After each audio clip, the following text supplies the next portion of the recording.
11 years I sacred. Oh, what's up? Welcome to a video about the unconscious is driving, like metaphors and similes. So I broke it down into a script instead of the 15 pages. Was it 15 pages? I have no idea. It probably was. I'm just trying to get back to the top of this.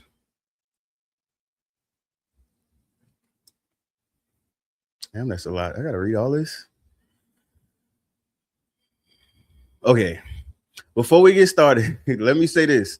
This video is for reflection, self-awareness, and personal growth. This is not therapy. This is not a diagnosis. This is not me telling you to hate your family, cut off every friend, or become the emotional SWAT team of your local parish or county. This is about patterns. This is about the unconscious. This is about the invisible things driving your life while you are sitting in the passenger seat talking about why this keep happening to me. Baby, this because something in you keeps buying tickets to the same show. Different actors, same script, different venue, same foolishness, different outfit, same demon with a new cologne or perfume. And I say that with love because the unconscious portion of your life is where the power lies. A lot of people question their experience with friends, family, coworkers, lovers in the outside world. They question why someone texts like that, why someone looked at them like that, why someone invited them here but not there, why someone changed on them, didn't show up. But rarely do people question their own patterns. Rarely do they ask, why do I keep needing these same types of people around me? Why do I keep calling disrespect a misunderstanding? Why do you keep waiting for proof from people who already showed you the evidence? Why do you keep trying to be chosen by people who only value you when you are useful?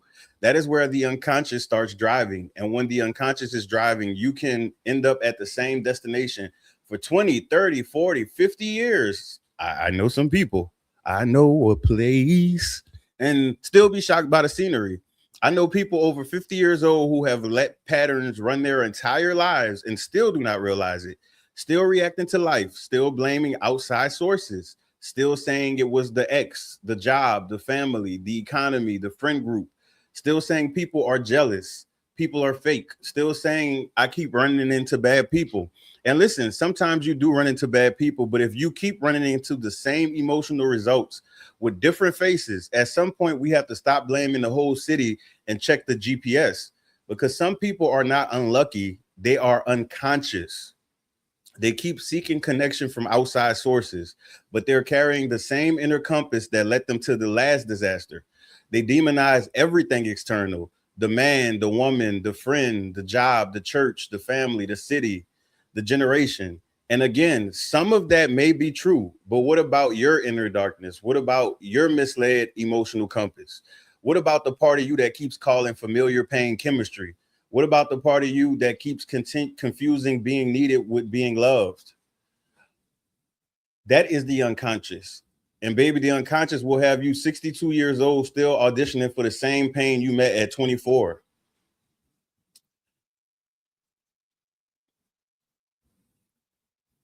I guess I was supposed to be sliding through all of that.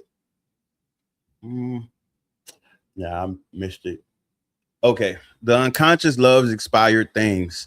Some connections are not alive anymore. Some friendships have been dead. They're just buried under passive aggression, fallouts and makeups, birthday dinners, group chats, old pictures, shared history, and the social trophy of being able to say, we have been friends for 10, 15, 20 years. But longevity is not always loyalty. Sometimes it is just two people refusing to admit the expiration date passed years ago. The unconscious loves expired things. It loves comfort, familiarity, the same emotional furniture. Even when the couch has termites, the legs are crooked, and every time you sit on it, you leave with a rash. This is why some people will stay in friendships, families, marriages, jobs, churches, cliques, and group chats long after the spirit left the building. Not because it is healthy, because it's familiar. And familiar pain can feel safer than unfamiliar peace. That is how people get older without getting wiser. Age will give you birthdays. It will not automatically give you awareness or wisdom. You can have gray hair and still have a toddler's emotional operating system. You can have grandchildren and still be blaming everyone else for the same pattern that has been following you since disco had a government job. You can have a mortgage and still be emotionally renting space from people who do not value you. That is why growth is not about age. Growth is about attention. And it's also about curiosity. If you are someone, when you are discussing a certain subject, you think all of the information you know is all there is to know. You never have curiosity. You never have openness to know that you could possibly be wrong. You're not hearing out the other person's side. You get into defense mode of the beliefs you have, and you get to attacking the person verbally, but then trying to pretend like you just giving criticism. Yeah. The pattern was inherited, then practiced. Many of us did not invent our patterns. We inherited them. Someone was seen as the smart one, the strong one, the helper, the problem, the emotional punching bag. Someone was seen as the one who could handle it. And once a child learns that role, a role keeps them closest to safety, love, attention, or survival, that role can become a prison with carpet. One person learns to perform, another learns to shrink, rescue, disappear. Another learns to stay useful so they don't get discarded. And if you've been shrinking since a younger age, you may subconsciously mark your own stopping point. You may not even realize you are maintaining the size someone else gave you. That can show up as self-sabotage, self-abandonment, unsafe tolerance, over-explaining, staying in disrespectful environments, letting people mishandle you because your nervous system confuses familiar pain with normal life. This is why growth is serious. Growth is not just drinking water, lighting a candle, and saying new chapter every time Mercury starts acting like it got a bad attitude. Real growth is the kind where you finally realize your whole personality had survival features installed. You were not too sensitive. You were not dramatic. You were not hard to love. You were adapting to people who benefited from you not knowing your own value. The empath is often the invisible glue. I just saw that slide somewhere. There we go. A true empath is usually not the group leader, not because they lack intelligence, power, or vision, but because many empaths were trained to monitor emotional weather before they ever got to develop their own climate. The empath becomes the invisible glue. They hold a family together. They calm down a friend group. They explain everyone to everyone else. They become the free therapist, crisis line, translator, emotional janitor. And sometimes in unhealthy groups, the empath becomes the scapegoat. Other people may secretly resent each other, compete with each other, envy each other, or distrust each other. But instead of facing that directly, they project it onto the person safest to blame. The empath gets used as the emotional trash can with Wi-Fi. People dump, leave, come back, dump again, then call it friendship. And if you grew up as the family emotional punching bag, like I did, you may become an experienced, unlicensed therapist before you even have the language for what is happening. People marvel at your accuracy. They say you gifted, read people well, must have some spiritual gift, or know Hollywood witches by first name. But sometimes it is not magic. It is pattern recognition developed under pressure. When your mistakes were magnified under the strongest microscope in the multiverse, you learn to notice everything: tone, silence, breathing, facial changes, energy shifts, the sentence behind the sentence. You have very little room for error, but here is the danger. The same skill that helped you survive can later make you available to people who drain every resource you have. The most annoying thing about pattern recognition is for people who are in denial about who they are, and when you have had enough time around them to see a particular pattern or multiple patterns, and when you address them with the patterns, with the receipts, with the examples, they almost always either get really weirded out and make you seem like you're overreacting. It's not that deep. They try to minimize it. They do a little gaslighting word to Bunsen burners and propane tank grills. And then they also, some of them may even try to shift the whole conversation by exploding with emotion. That way you're too busy trying to calm them down to even continue to hold your ground about what you were addressing. That is why, for me, everyone deserves love except the people who harm people. But baby, I don't have it in me no more. I'm sorry. Truth is, I'm tired. I'm not tired, but I'm just done because I've tried. It's only so many hundreds of people with unawareness and different scenarios that you can try different things with to see it's not going to work. And thanks to social media and people like these fake doctors online, and that have actual followers that listen to these people, like if they're listening to a minister at church and literally believe in their heart the words that this person said with no research on the information that the person is discussing. So the person could tell you the sky is orange. If you never go outside, you're going to be, oh, Dr. So-and-so said the sky is orange, so that's what that means. Like, so with these kinds of people, it makes it even more difficult. And that's why hopefully one day personal development will be a trend, but I doubt it, because it's it's too much going on that people won't realize, probably not in this generation. And a few people who do, they're gonna try to tell other people, which good luck. I would never. The scapegoat is not allowed to get out of line. And if you ever want proof that you were the scapegoat, make a comparison list. On one side, write down the things people lashed out at you for. Then on the other side, write down what their friends, lovers, family members, and favorite people were repeatedly doing to them. That list will tell the truth faster than a church fan in August, because you will notice something strange. People will snap on you for tone, distance, silence, saying no, not showing up, changing your availability, protecting your peace, or finally addressing something after you gave them 1,000 passes. But the people they actually keep choosing, those people can betray them, steal from them, lie to them, use them, embarrass them, fight them, cheat on them, play in their face, create chaos in their home, drag their name through emotional gravel, and somehow those people still get access. Those people still get defended, invited, they still get posts. Those people still get the soft voice, the understanding, the patience, I know they've been through a lot. Meanwhile, you say no one time and suddenly it is treason, collusion, a riot, and insurrection. And that is how you know, oh baby. Woo! I'm preaching to myself by rereading my own thoughts, because this is okay. Plot twist, because my watch time is short, so clearly people don't make it this far often. But majority of these videos are inadvertently a biography, a journey of wisdom, a journey of accountability and psychology at the same time, with reference points that could be usable to other people that may have similar life paths that I was experiencing when I was experiencing these things, to not make them skip everything, but at least make them be prepared in the situations to where these situations don't overcome them or take them by surprise, because you still might need to learn the lesson for yourself so you can see for real that you're not tripping, which, you know, if you're following my life path, then you're one of those people.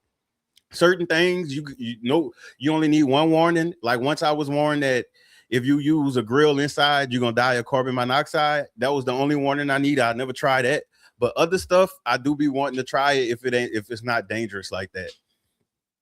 Because the scapegoat does not get to get out of line. The scapegoat's role is not to be respected. The scapegoat's role is to absorb the mood, the blame, the hypocrisy, the family image, the group tension, absorb everyone's guilt so no one else have to sit with themselves. That is why when the scapegoat finally reacts, people do not respond to the history.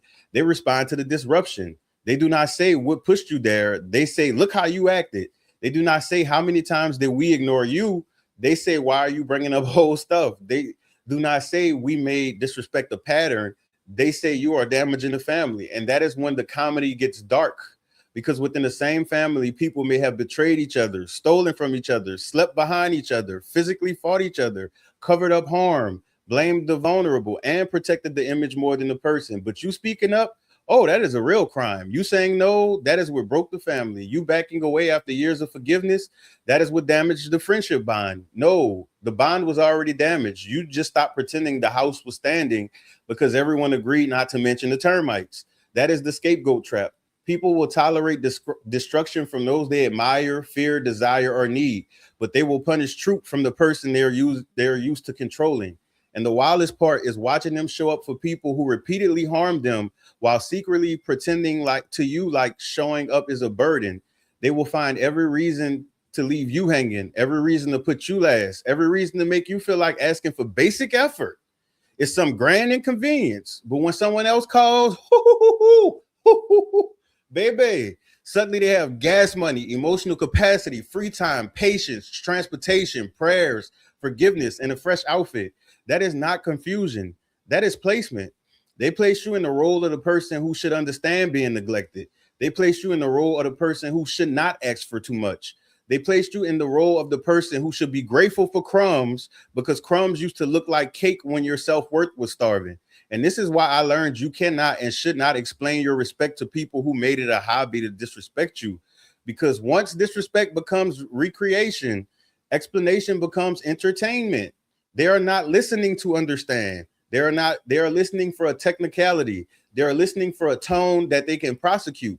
They are listening for one sentence they can pull out of context and parade around like evidence. This is why scapegoats have to stop presenting court cases to people who benefit from never reaching a verdict.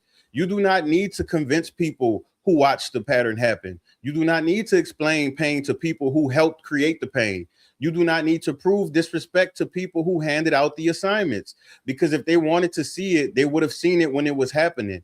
They did not miss it. They managed it. And once you see that, you stop begging people to validate the wound they kept reopening.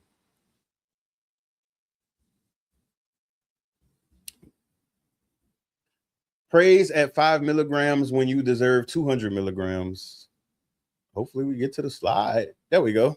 I was missing some key point ones. I'll go over that towards the end. A lot of empaths underestimate themselves. They do not know how much skill, quality, talent, intuition, and emotional intelligence they possess. They have been so busy surviving other people's storms that they never check the value of their own umbrella.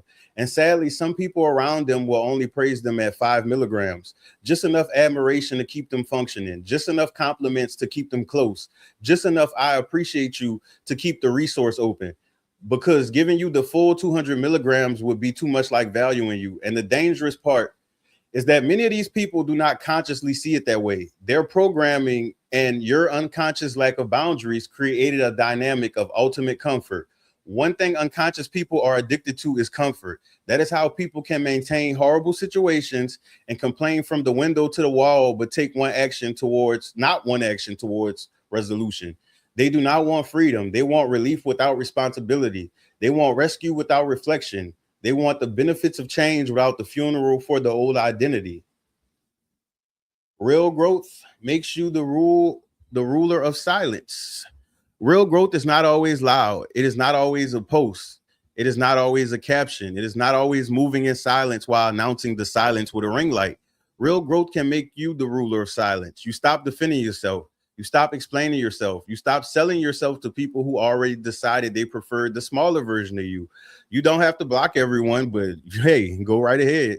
You do not send the friend group a resignation letter. You do not print flyers with bullet points and clip art to introduce your new boundaries. You just shift.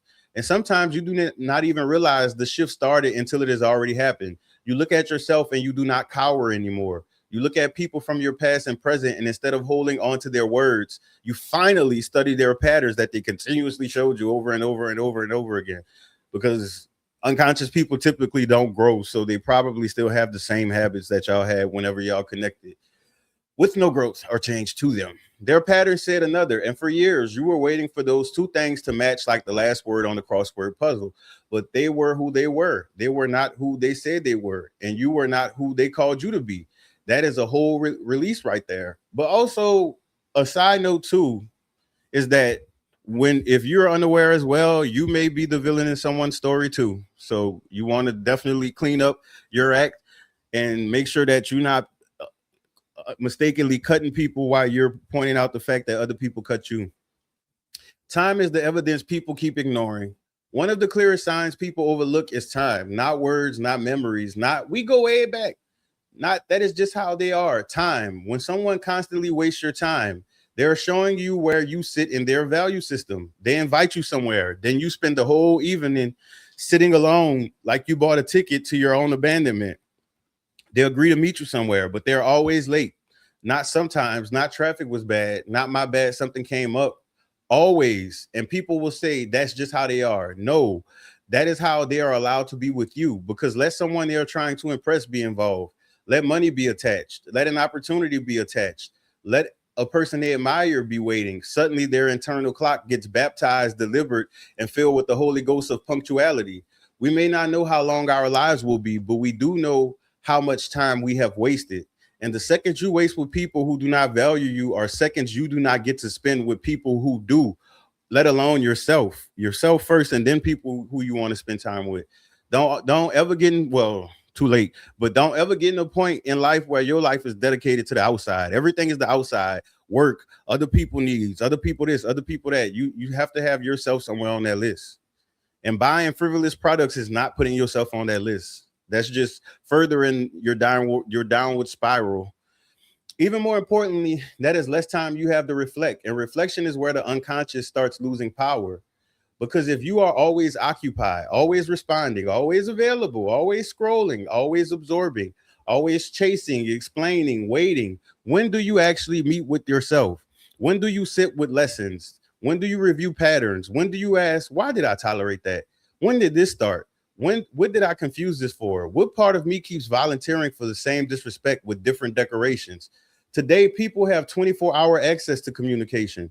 Some people go from sleep to phone, then school or work, then home or friends, then back home, still on the phone. There is no quiet time, no silence. There is no mental Sabbath. Until you MFers at the gym, I'm tired of hearing y'all phone conversations. And no, I'm not putting no headphones on. I have multiple headphones, but that shit is nasty to be having headphones while I'm sweating. No, I'm not doing that. I have the mental strength to not need headphones. But when people having overwhelmingly loud conversations that almost sound like yelling, that makes me immediately check the scene to make sure it's not nothing going down that I need to duck and run for cover. And not to mention, I don't know if people realize this, but people be farting and burping loud as hell in the gym because they must be assuming everyone has headphones on. But you people are so nasty. Y'all need an enema. Y'all need a fleet. Y'all need somebody to stick a pipe down your throat and blow it out your ass because y'all are full of food, lust, grease, and bus. Anyways, the mind never gets to digest life because it is constantly being fed another plate. Drama, news, sports, celebrity mess, politics, group chats, screenshots. I'm not even gonna try again. Other people's relationships, other people's money, other people's bodies, other people's homes, other people's stage happiness, and then wonder why growth feels impossible. Growth does not happen automatically. Growth requires intention and attention. Life lessons are already there. Some of them are repeating like a song you accidentally left on loop. But the trap is outsourcing the work. When you outsource your work to others, you can be devalued.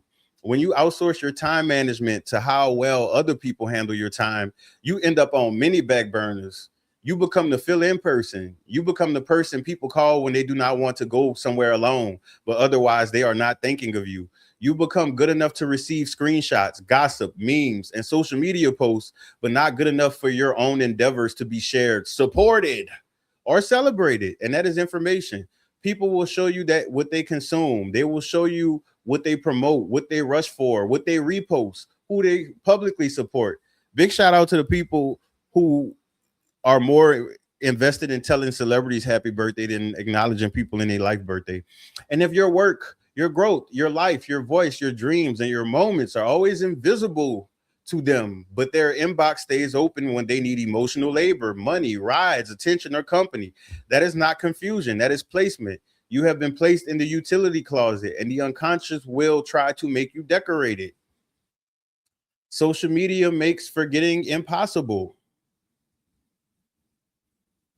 I remember when I would take breaks from social media and come back to people acting like I was missing. But what I really was seeing was the development of chronic online behavior. Because when people are used to seeing you constantly, your absence feels like a malfunction in their routine. They do not always miss you. Sometimes they miss access. Social media gives people infinite access to you. And because of that, you may never know who truly forgot about you because your post becomes a beacon. They see you post a picture, a thought, a win, a struggle, a meal, a vacation, new project, and suddenly here they come. Hey, stranger, long time no talk. I was just thinking about you. How you been? Can I ask you something? No, baby, you were not thinking of me. The notification reminded you that I exist. And sometimes that access makes you a target for people who treat your visibility as an invitation to beg. They see you doing well and assume availability. They see you smiling and assume you have extra. They see you working and assume you can help. They see you growing and assume they can still pull from the version of you that had no boundaries. This is why access has to be managed. Everyone should not have a front row seat to your life. Some people are only watching to know when to ask, especially if you because only you can prevent forest fires. No, but only you know if you a giver. Now, some people may be delusional and think they're a giver, but you can listen to. I don't care. If you a giver and you have people coming back in your life, baby, it's not because they miss you. Plot twist, it's not because they miss you. Spoiler alert, they don't care about you. They didn't grow, right? Them and whoever else they be around had little to no growth. So in their mind, you are exactly the same person that they used to use. So that's who they're reaching out to. They're not reaching out to who you are now. They're reaching out to the person they had access to. And they're trying to see if that person is going to respond. And sometimes, depending on how they used to manipulate you or try to manipulate you, because a lot of times empaths know they're being manipulated. They just care about the person more than the fact that they're attempting to manipulate them. But they may try to start with a tragedy or something. Or that's why for me, I don't care who people die. I'm never, baby. If we don't talk, I'm not reaching. What the fuck I'm reaching out for? You want me to bring her back? I don't do necromancy, so I can't help with that. I can't help with that at all. Some people are only watching to see if you fail. Some people are only watching to compare. Some people are only watching to gather information. Some people are only watching because your life gives them a way to avoid looking at their own. And that is another trap of the unconscious. The more time you spend focused outside of yourself, the less time you have for who? Yourself. If your attention is always on mess, drama, news, sports, celebrities, politics, other people's lives, and sizing yourself up against everyone else's highlight reel, where is the room for growth? Where is the room for self-study, for discipline, for peace, for your own life? The trauma dump loop when you become the waste site. Another huge red flag many people overlook is the person who constantly lets bad people in, then uses you as the waste site for the emotional damage. You hear 1,000 things about a friend or a lover they can only speak negatively of. Every conversation is a core hearing. Every call is a crisis update. Every voice note sounds like the final episode of a toxic reality show. I remember one individual who would only appear when they were in a relationship. They always appeared when they were committed to the new person, and it was always some Maury and Jerry Springer crossover type drama. Every time they would vent, it was like their last day with the person. Then they would disappear. You would see all the loving posts online, the couple pictures, the captions, the my person speeches, the through thick and thin posts. Then boom, they break up. The individual goes through the mood of posting single online posts, the I choose me post, the gym check-ins, the mysterious song lyrics, the launch sadness, soft launch sadness. Then poof, a new lover appears and the cycle starts again. And every time this person would apologize, every time they would make excuses, every time they would act like this was an isolated event. But after a while, you realize some people are not just updating you, they are recycling you. You are not their friend in those moments. You are the landfill for the relationship they refuse to leave, the pattern they refuse to study, and the accountability they refuse to carry. The sad thing is, many people are so used to lying that they stop seeing their lying as lying. Excuses under false pretenses with the motive of moving the discrepancy out the way are not just explaining yourself. That is lying. Liar. Big fat liar. And depending on how it is used, that can become manipulation, especially the I have been going through a lot people, because yes, people go through things. Life gets heavy. Everyone has seasons, but pain does not give you unlimited access to misuse people.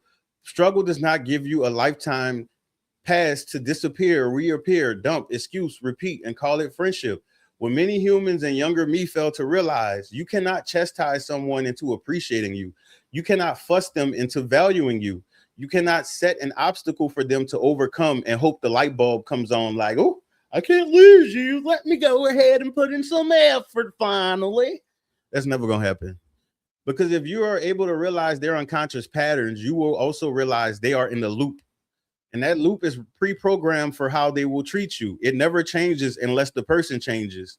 Not unless they cry, not unless they apologize, not unless they post a quote about accountability, not unless they call you at crying at 1:17 in the morning. Only when they change. And no matter what movies, grifters, romance gurus, and just love them harder merchants tell you, you cannot change people. Free will between people is real. If you could change people, prison would not exist. If lectures could transform character, half these family curses would have been evicted before they became heirlooms. Some people have inherited habits so old they should be paying property taxes. And there is an even darker truth, if it didn't even get darker. There are people who blend in with the unconscious for the exact reason awareness matters. They know forgiveness is not universal. So when they find a forgiving person, they test the boundaries over and over and over. You become the test.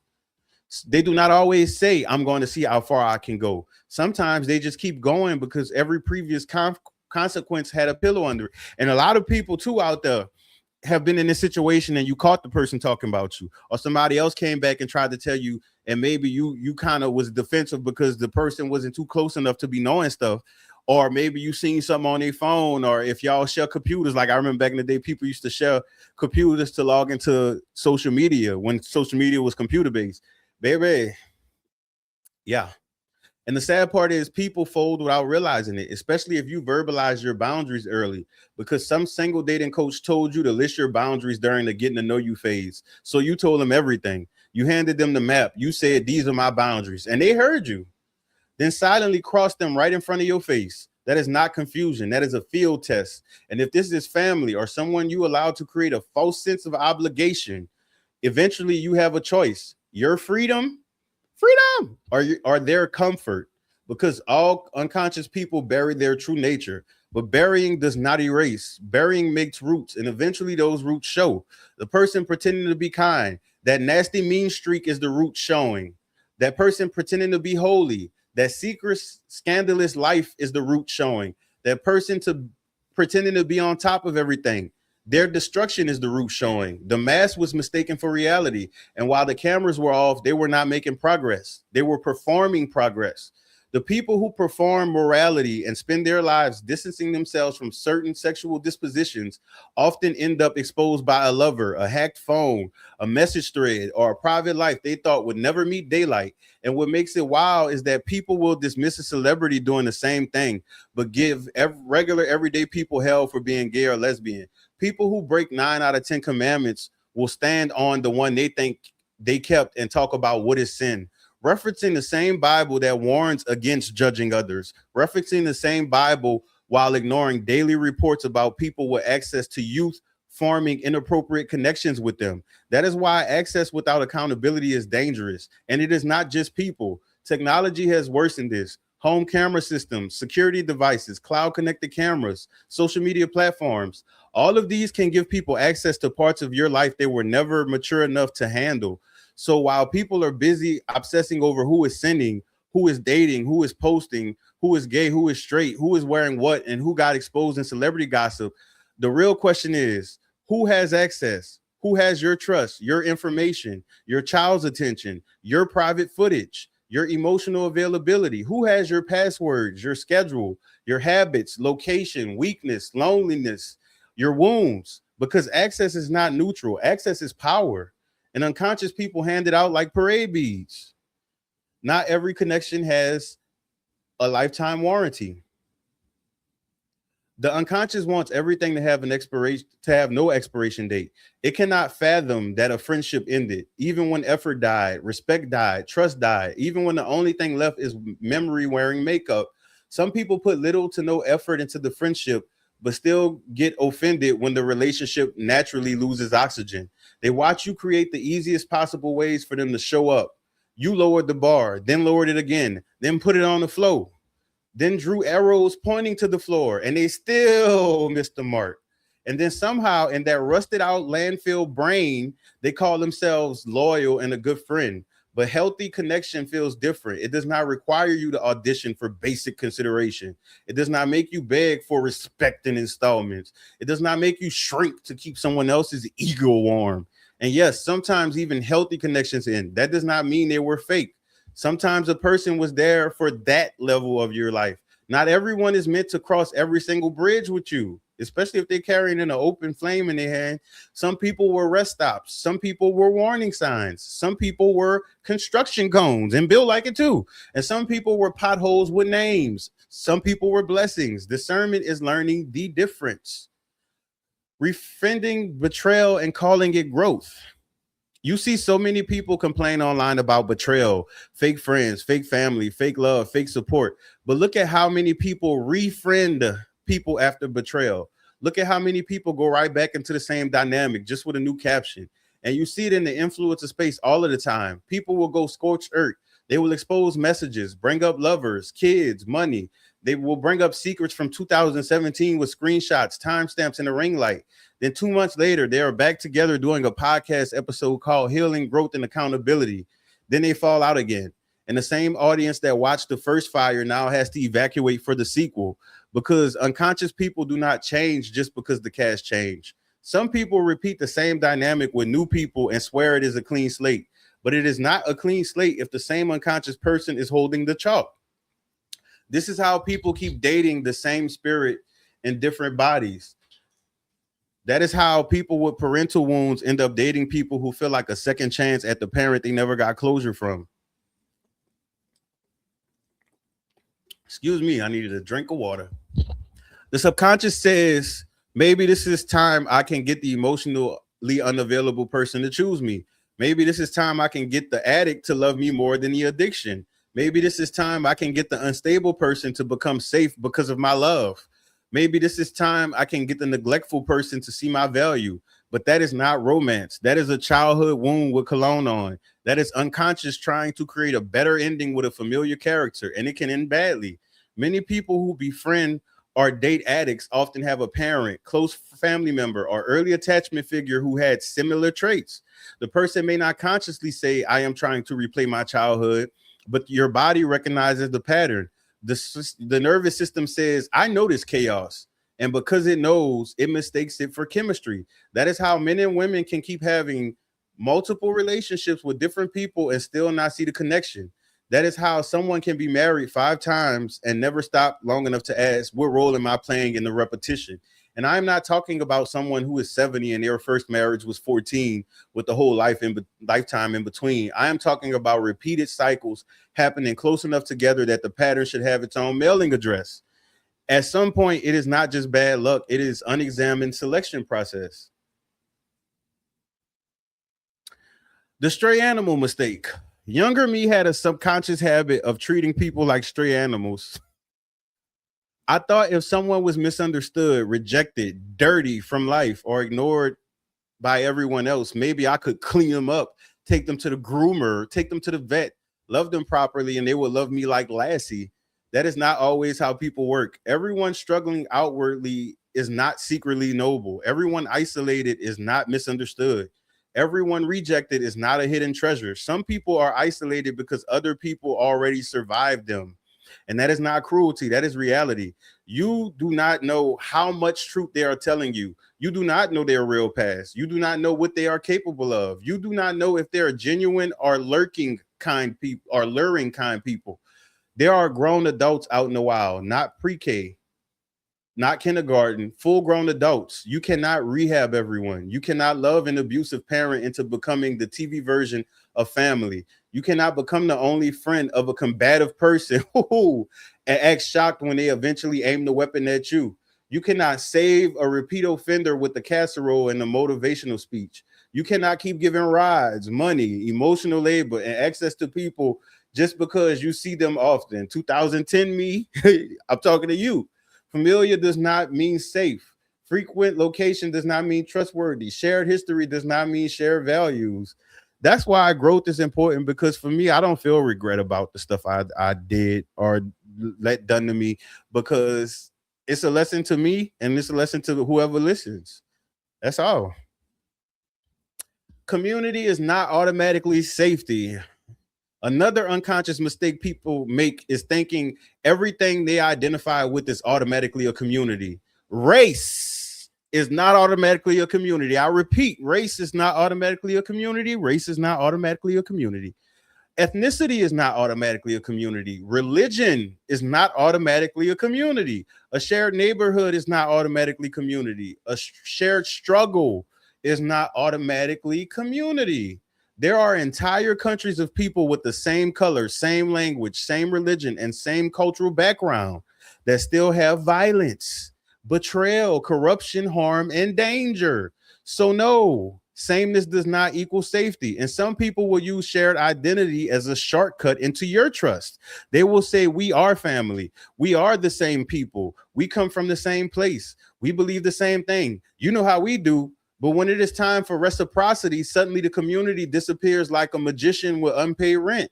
That is why discernment matters. You can love your people without handing everyone your house key. You can support your community without letting someone weaponize familiarity. You can be compassionate without being available for exploitation.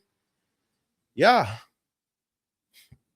When you set boundaries, the unconscious gets petty.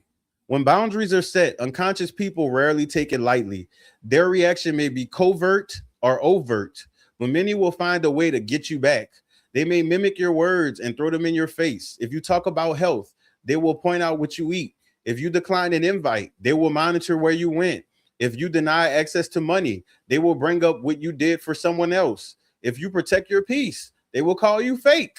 If you grow, they will say you changed like that is an insult. Yes, I changed. That was the invoice. And many unconscious people only understand two positions: taking or being taken from. So when you stop being the giver, they do not see balance. They see betrayal because your role in their life was not mutual, it was supply. Boundaries are not cruelty. Boundaries are how you stop letting your life be operated by people who never passed the driving test. The giver gets through every door. Let me make sure. And we should be here. There we go. If you allow yourself to be seen as the giver, it will get you into every door. As a giver, I was rarely told no. Everyone was my friend. Everyone loved me. Everyone had a soft spot for me. Everyone had a crisis, and somehow my resources were always invited, first class, VIP. Even an estranged cousin who refused to meet the core family gladly allowed me around once the giving spirit was visible, and I paid attention. People would call me giving, kind, reliable, loyal. I would play dumb, but I was watching. I used to be curious to see how far people would go with me, especially the ones who claim love right after receiving something. The plot twist was that I thought it was only party people. That was easy to understand. Party people often build their lives around the party. If I told you the name of the places I used to go to that are still open, you would see the same people there now. Clubs are where the time stands still. People can do it for years and not realize the damage until it hits their health, finances, relationships, or even life. But then I realized the pattern did not start in the party. It started in family. Then it spread outward like COVID in 2020. So I tested the theory. I denied people what they asked me for. Baby, the disrespect, the demeaning, the sudden attitude, the love bombing turning into atomic bombing. I was too shocked to be upset. Then I went from shock to outrageous laughter. The nerve of people I had overvalued beyond what their actions ever earned. The narratives they spun would put J.K. Rowling to shame. And that is when I understood some love was not love. It was comfort, access, convenience. It was my self-abandonment and their entitlement shacking up. Forgiveness does not mean proximity. Healing taught me that forgiveness does not mean proximity. You can forgive someone and still never let them close enough to mishandle you again. You can release bitterness and still remember the pattern. You can wish someone growth from a distance so far away that GPS gives up. Some people cry when access is removed, but they were not crying when they were mishandling you. They were not crying when they left you hanging. They were not crying when they disrespected your feelings. They were not crying when they thought you were unaware. They were not crying when you were shrinking to fit in. But the moment consequences arrive, now it is emotional Broadway.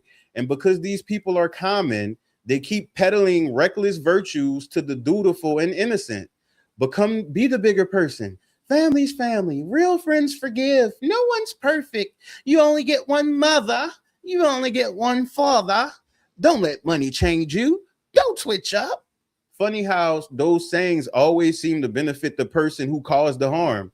Bad actors love virtues they never planned to live by. That is why hypocrisy is not accidental. It is often part of the operating system. That is why you have to be aware of people who are hypocrites, because it don't just stop where you seen them hypocrite at. The community mask, religion mask, and charity mask. Think about how often people use good causes, identity, religion, charity, or community to gain access to minds, wallets, and trust. How many nonprofits have been exposed for not using money the way donors intended? How many businesses use community branding while not authentically serving that community? How many companies use Pride Month for promotion and then show no pride when the marketing season ends? How many politicians, businesses, grifters, and manipulators use religion as the gateway into people's lives? You can Google all those questions too and read about it, because that's more information to show you how bad it is out there sometimes when you're not paying attention. That this is not coincidence. Good people are often targeted through the values they believe in. Generous people are targeted through generosity. Faithful people are targeted through faith. Lonely people are targeted through belonging. Empaths are targeted through compassion. Ambitious people are targeted through opportunity. This does not mean become cold. It means become aware, awake. You can have a good heart without leaving it on the porch overnight. Across major religions and wisdom traditions, there is a recurring message. Wake up, master yourself, protect your spirit. Do not let attachment drive you into suffering. Do not confuse goodness with gullibility. Major religions and spiritual traditions on this pattern. Christianity often teaches forgiveness, wisdom, discernment, and guarding the heart, but forgiveness does not require repeated access. A person can forgive and still use wisdom. Islam emphasizes justice, trust, patience, and accountability. Compassion is important, but justice matters too. You are not required to let people misuse what has been entrusted to you, including your time, energy, money, body, privacy, and peace. Judaism places strong emphasis on moral responsibility, repair, wisdom, and communal obligation, but community does not erase accountability. A person is still responsible for how they treat others, even inside family, faith, or shared identity. Buddhism speaks heavily about attachment, suffering, craving, and awareness. That connects directly to the unconscious need to keep expired friendships, identities, and roles alive. The suffering often comes from clinging to what has already changed. Hindu philosophy, especially through the Bhagavad Gita, often emphasizes self-mastery, discipline of action, detachment from outcomes, and emotional balance. That connects to not being ruled by validation, anger, guilt, fear, or the need to keep proving yourself. Service is not the same as self-erasure. Helping others should not require abandoning yourself. The lesson here is that community requires reciprocity. A community without accountability becomes a costume. The prosperity of becoming conscious. Prosperity is not just money. Prosperity is having enough peace to hear yourself think. Prosperity is no longer needing the wrong people to validate the right version of you. Prosperity is having your nervous system stop treating chaos like home, where your money, time, body, attention, and spirit stop leaking into people who call themselves loyal while repeatedly proving they are only loyal to access. When you become conscious, you stop spending yourself like loose change. You stop giving premium service to people with expired memberships. You stop letting guilt write checks your soul cannot cash. You stop confusing activity with progress, history with loyalty, proximity with love, being needed with being valued. And the biggest prosperity, silence, not bitter silence, not passive aggressive silence, not I hope they notice silence. I mean royal silence, the kind where you do not need to announce the shift because you're busy living in it, the kind where you remove people from your mental rotation and do not even hold a press conference, the kind where your peace becomes so expensive that disrespect cannot afford admission. That is prosperity. You're back in the driver's seat. Do not let this awareness make you paranoid. This has been happening. It is currently happening, and it will continue happening. Remember, whatever systems that we dealing with are stuff that was here before you were here now, and we'll be here when you gone. Your thing is to learn how to navigate the system, learn each system, identify different systems, and make your own system for your own life. You're back in the driver's seat. You're no longer on the invisible bus of the unconscious, where the driver has all the windows covered and you get off at every stop until you finally reach the finish line, confused, exhausted, and carrying everyone else's luggage. This is not the lottery. There are no winning numbers. This is a movie franchise. You can always go back and replay the previous installments to understand how to shift in the one currently being filmed. Look at the patterns, the roles, the people who only loved you when you were useful, the places where you shrank, the friendships that died but kept attending events, the family dynamics that called control love. Look at how the work environments that rewarded your flexibility by making you responsible for everyone else's laziness. Look at the people who wasted your time, who used your posts as beacons. The people who use you as a landfill for the same relationship cycle, they refuse to leave. The people who heard your boundaries and quietly tested them anyway. The people over 50 still blaming the outside world for a pattern that has had their name on the leash for decades. The people who keep seeking connection while refusing correction. The people who demonize everything external because facing the inner darkness will require a level of honesty their ego cannot afford. Then ask yourself, what part of me was trained to tolerate this? What part of me still thinks this is normal? What part of me is afraid of what happens if I stop playing my assigned role? What will my life look like if I stop negotiating disrespect? Because the unconscious is powerful, but once you see it, it cannot drive the same way anymore. The windows are uncovered now, and baby, it is time to switch seats. Thank you for your time. That is it for this video. We have like 2 or 5 more to get this queue cleared so I can get started on my next installments.